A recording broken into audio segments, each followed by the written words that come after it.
Hi guys, once again welcome back. Yes, അപ്പോൾ നമ്മുടെ admission പ്രോസസ്സിനെ പറ്റി നമ്മളിങ്ങനെ പറഞ്ഞുകൊണ്ട് കാണാം. +1ലേക്ക് നമ്മൾ അഡ്മിഷൻ പ്രോസസ് അലോട്ട്മെന്റ് പ്രോസസ്സിലോ നമ്മൾ വരുന്ന 16-ാം തീയതി മുതൽ നമ്മൾ എന്ത് ചെയ്യാൻ വേണ്ടി പോകണം, അലോട്ട്മെന്റ് അപേക്ഷിക്കാൻ വേണ്ടി പോവുകയാണ്. ആ തീയതി മുതൽ നമ്മൾ അപേക്ഷിക്കാൻ വേണ്ടി പോകുമ്പോൾ നിങ്ങൾ അറിഞ്ഞിരിക്കേണ്ട ആദ്യത്തെ കാര്യം എന്തൊക്കെയാണ് നമ്മുടെ കയ്യിൽ വേണ്ട സർട്ടിഫിക്കറ്റ്സ്.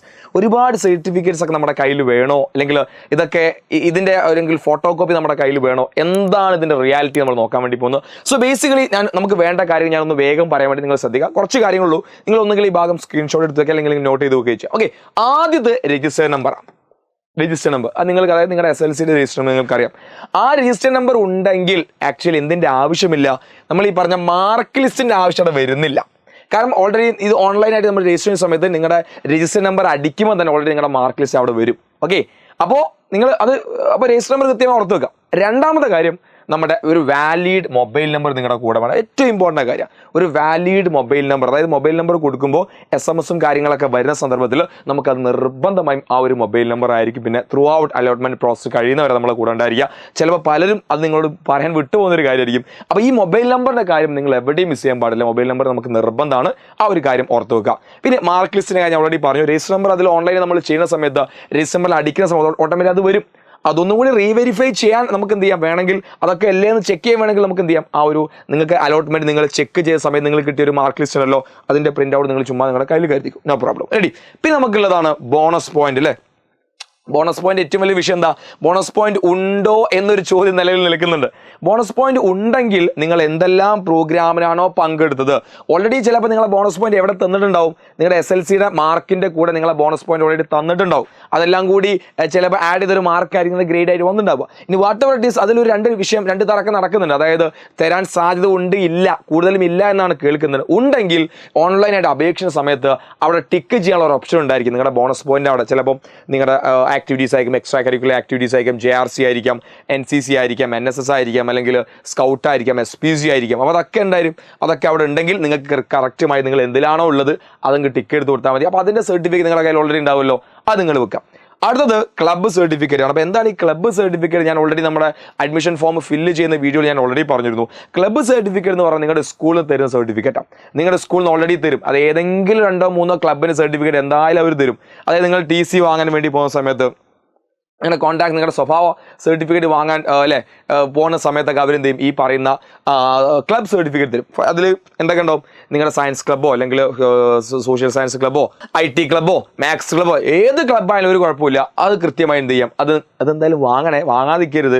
ചുമ്മാ അവിടെ പോയി എത്ര കിട്ടുമെന്ന് വെച്ചാൽ എനിക്ക് 1, 2, 3, 2 എന്തായാലും കിട്ടുന്നുണ്ട്, അതങ്ങ് വാങ്ങണം, നിർബന്ധമായാലും വാങ്ങണത് മിസ് ചെയ്ത്. കാരണം അത് നമുക്ക് ടൈ ബ്രേക്കിന്, എന്താ ഈ ടൈ ബ്രേക്ക് നിങ്ങൾ കിട്ടണോ, ഈ ടൈ ബ്രേക്കിന് നമുക്ക് എല്ലാവർക്കും ഒരേ മാർക്ക്. ഒരു സ്കൂളിലേക്ക് നിങ്ങൾ ആലോചിച്ച് നോക്കും, എല്ലാവർക്കും ഒരേ മാർക്ക്, 10 കുട്ടികൾക്കും ഫുൾ A+ കിട്ടിയിട്ടുണ്ട്. അപ്പോൾ അവൻ എല്ലാവർക്കും ഒരേ സ്കൂൾ ഓപ്റ്റ് ചെയ്ത് എന്താ ചെയ്യുക, അപ്പോൾ അഡീഷണലി അവൻ എന്തെല്ലാം കാര്യങ്ങളുണ്ട് നോക്കും. ആ ടൈ ബ്രേക്കിൻ്റെ സമയത്തായി നമുക്ക് ഇത്തരത്തിൽ നമ്മുടെ അഡീഷണലി നമുക്ക് വേണ്ട സർട്ടിഫിക്കറ്റ്സ് നമ്മൾ കാണിക്കേണ്ടി വരും. അപ്പോൾ അതിനൊക്കെയാണ് നമ്മൾ ഈ പറഞ്ഞ ക്ലബ് സർട്ടിഫിക്കറ്റും മറ്റ് സർട്ടിഫിക്കറ്റ് നമ്മൾ ഉപയോഗിക്കും. അപ്പോൾ അതിന് ഭാഗമായിട്ട് നിങ്ങളത് എന്തായാലും സ്കൂളിൽ നിങ്ങൾ എന്ത് ചെയ്യണം, നിങ്ങൾ വാങ്ങണം. റെഡി. അടുത്തതാണ് ആധാർ നമ്പറാണ്. ആധാർ കാർഡിൻ്റെ ഫോട്ടോ കോപ്പി ആക്ച്വലി ആവശ്യമില്ല, ആധാർ നമ്പറാണ് നമുക്ക് ഓൺലൈനായി ചെയ്യുമ്പോൾ വേണ്ടത്. ആ നമ്പർ നിങ്ങൾ കയ്യിൽ കരുതുക. പിന്നെ നിങ്ങൾ ചെയ്യാൻ വേണ്ടി പോകുന്നൊരു, നിങ്ങൾ സ്വയം ചെയ്യുകയാണെങ്കിൽ ഞാൻ ഈ പറഞ്ഞതിനൊക്കെ നമ്പറും കാര്യങ്ങളും മാത്രം മതി. നേരെ മറിച്ച് നിങ്ങൾ ഒരു അക്ഷയ സെൻറ്റർ വഴിയാണ് ചെയ്യുന്നതെങ്കിൽ ഇതിൻ്റെ ഒക്കെ ഒരു കോപ്പി നിങ്ങൾ കയ്യിൽ കരുതിക്കുക, ഒരു കുഴപ്പമില്ല. കാരണം ആ ചെയ്യുന്ന ആളുകൾക്ക് അത് വെരിഫൈ ചെയ്യാനും തെറ്റില്ല എന്ന് ഉറപ്പിക്കാനൊക്കെ എന്താണ് ഇതിൻ്റെ പ്രിൻ്റ് ഔട്ട് അല്ലെങ്കിൽ ഇതിൻ്റെ ഒരു കോപ്പി നമ്മുടെ കയ്യിൽ ഹെൽപ്ഫുൾ ആയിരിക്കും. റെഡി. അപ്പോൾ ആധാർ നമ്പറും കാര്യം പറഞ്ഞു, club certificate, bonus point, mark list, valid mobile number, register number. ഇനി നമ്മൾ നേരെ ഏറ്റവും പ്രധാനപ്പെട്ട കാര്യത്തിലേക്കുള്ളതാണോ, ഒന്ന് കമ്മ്യൂണിറ്റി സർട്ടിഫിക്കറ്റ് അല്ലെങ്കിൽ ഇൻകം നാറ്റിവിറ്റി സർട്ടിഫിക്കറ്റ്, അതുപോലെ EWS സർട്ടിഫിക്കറ്റ്. അപ്പോൾ ഈ കമ്മ്യൂണിറ്റി, അതുപോലെ തന്നെ income certificate, nativity certificate, EWS certificate ഒക്കെ അതത് കമ്മ്യൂണിറ്റിയുമായി ബന്ധം. അതൊരു ജനറൽക്കാരില്ല. അപ്പോൾ ഒരു കമ്മ്യൂണിറ്റി സർട്ടിഫിക്കറ്റ് നോക്കുകയാണെങ്കിൽ ചില OBC-കാർ, ഇപ്പോൾ ഇസ്ലാം മാപ്പിള എന്നുള്ളതാണെങ്കിൽ അയാൾ OBC-യിൽ വരുന്ന ആളായിരിക്കും അല്ലേ. അപ്പോൾ ഇൻകം സർട്ടിഫിക്കറ്റിനൊക്കെ എന്താ ചെറിയ രീതിയിൽ എന്തൊക്കെ റിസർവേഷൻ ഉണ്ട്. അപ്പോൾ ഇൻകംസ് നമ്മൾ ഇത്ര എമൗണ്ടിന് താഴെയാണ് നമ്മുടെ ഇൻകം, അല്ലെങ്കിൽ അതുപോലെ തന്നെ EWS എന്ന് പറഞ്ഞാൽ മുതിർന്ന എന്നാണ്, അല്ലെങ്കിൽ ഉയർന്ന ജാതിയിൽ അല്ലെങ്കിൽ അതിൽ നമ്മൾ കമ്മ്യൂണിറ്റിയുള്ള സാമ്പത്തിക പിന്നോക്കം നിൽക്കുന്ന ആളാണ് EWS സർട്ടിഫിക്കറ്റ്. അപ്പോൾ അതൊക്കെ നിങ്ങൾക്ക് അറിയാമായിരിക്കും. അതൊക്കെ നിങ്ങളുടെ പാരൻസിനോട് ചോദിച്ചാൽ കൃത്യമായി. ഇപ്പോൾ എല്ലാവർക്കും ഒരേപോലെയുള്ള കാര്യമല്ലത്. ഇതൊരു ജനറൽ കാര്യമല്ല, അത് കമ്പയർ എൻ്റെ കാര്യമായിരിക്കും നിങ്ങൾക്ക്. അപ്പോൾ അതിൽ ഒരു വ്യത്യാസം. അപ്പോൾ നിങ്ങളെ ഐഡിയ അല്ലെങ്കിൽ നിങ്ങൾ ഏതാണോ ആ കമ്മ്യൂണിറ്റിയിൽ വരുന്നത് ആ സർട്ടിഫിക്കറ്റ്സും കാര്യങ്ങളൊക്കെ നിങ്ങളുടെ കയ്യിലുണ്ടായി. ഓക്കെ, അത് നിങ്ങൾ അവിടെ ടിക്ക് ചെയ്ത് വിട്ടാൽ മതി. അത് പിന്നെ അലോട്ട്മെൻറ്റ് കൊടുക്കുന്ന സമയത്ത് ശരിക്കും ഇതിൻ്റെ ഒന്നും ആവശ്യമില്ല, ഇത് ടിക്ക് ചെയ്ത് വെക്കണം. പക്ഷേ അഡ്മിഷൻ പോകുന്ന സമയത്ത് എന്ത് ചെയ്യണം, അത് കാണിച്ചു കൊടുക്കണം. ഇല്ലെങ്കിൽ ഞാൻ പറഞ്ഞ പോലെ എന്താണ്, ഫേക്ക് കാര്യമാണെന്ന് പറയുന്നത് റിജക്ട് ചെയ്യപ്പെടാൻ സാധ്യതയാണ്. ഓക്കെ, പിന്നെ ഏറ്റവും പ്രധാനപ്പെട്ടാണ് സ്കൂളിൻ്റെയും കോഴ്സിൻ്റെയും കോഡ്. സ്കൂളിൻ്റെ കോഡ് എന്താണ്, കോഴ്സിൻ്റെ കോഡ് അത് എവിടെ കിട്ടുന്നതൊക്കെ നമ്മൾ കഴിഞ്ഞ വീഡിയോ നമ്മൾ പറഞ്ഞു അല്ലേ. അപ്പോൾ സ്കൂളിൻ്റെ കോഡും സ്കൂളിൻ്റെ കോഴ്സും അതിൻ്റെ കോഡ് വളരെ പ്രധാനപ്പെട്ടാണ്. നിങ്ങൾക്ക് ഏത് സ്കൂളിൽ ഏത് കോഴ്സ് കിട്ടണം എന്ന് തീരുമാനിക്കുന്ന ഏറ്റവും പ്രധാനപ്പെട്ട സാധനം എന്താ, സ്കൂൾ കോഡും കോഴ്സാണ്. ഇത് നമ്മുടെ പ്രോസ്പെക്റ്റിൽ വളരെ ഡീറ്റെയിൽ ആയിട്ടുണ്ട്. ഓക്കെ, അപ്പോൾ ആ കാര്യം നോക്കുക കൃത്യമായി. അത് ഏതൊക്കെയാണ് നിങ്ങൾ ആഗ്രഹിക്കുന്ന സ്കൂൾ ഏതാണ്, അതിൻ്റെ കോഡ് ഏതാണ് കൃത്യമായി നോക്കുക, മനസ്സിലാക്കുക, അതങ്ങ് ചെയ്യാൻ റെഡി. അപ്പോൾ ഇത്രയും കാര്യങ്ങൾ മതി. ഇത്രയും കാര്യങ്ങൾ എന്തിനാ, ഇത് ഓൺലൈനായിട്ട് നമ്മൾ എന്താണ് HSCAP വഴി, ഇതാണ് നമ്മുടെ വെബ്സൈറ്റ് HSCAP-ലാണ് ശേഷം ഡേറ്റും കാര്യങ്ങളൊക്കെ വരാണ്ട്. ഇനി ഓൺലൈനായിട്ട് സ്വന്തമായി ചെയ്യുന്ന ആൾക്ക് എങ്ങനെ ചെയ്യാമെന്നൊക്കെ ഞാൻ കാണിച്ചു തരാം. ഡോണ്ട് വറി, അതിനൊക്കെ ലൈവ് സാധനം നമ്മൾ കാണിച്ചു തരും. നിങ്ങൾ ചെയ്യുന്ന ഒരു തെറ്റും നിങ്ങൾ വെറുതെ ചാടി കയറി ചെയ്ത് തെറ്റും കാര്യങ്ങളൊന്നും വരുത്. തെറ്റിയാൽ ഞാൻ മുന്നത്തെ വീഡിയോയിലൊക്കെ പറഞ്ഞ പോലെ പ്രശ്നമാണ്, അഡ്മിഷൻ അത് ബാധിക്കും. ഓക്കെ, ഇനിയും നിങ്ങൾക്ക് ഒരുപാട് സംശയങ്ങൾ അത് ദൂരീകരിക്കുക. രണ്ട് കാര്യം ഞാൻ ഓൾറെഡി പറഞ്ഞിരുന്നു. ഒന്ന്, നിഹാൽ സാർ എന്ന് പറഞ്ഞ ഇൻസ്റ്റാഗ്രാമിൽ നിങ്ങൾക്ക് മെസ്സേജ് അയക്കാം. രണ്ടാമത്തെ കാര്യം, നമുക്കൊരു വാട്സപ്പ് ഹെൽപ്പ് ഡെസ്ക് ഉണ്ട് എജ്യൂപോർട്ടിൻ്റെ. അതിൻ്റെ വാട്സപ്പ് നമ്പർ താഴെ ഞാൻ കൊടുക്കുന്നുണ്ട്. ആ വാട്സപ്പ് നമ്പറിൽ നിങ്ങൾക്ക് മെസ്സേജ് അയച്ചാൽ മതി.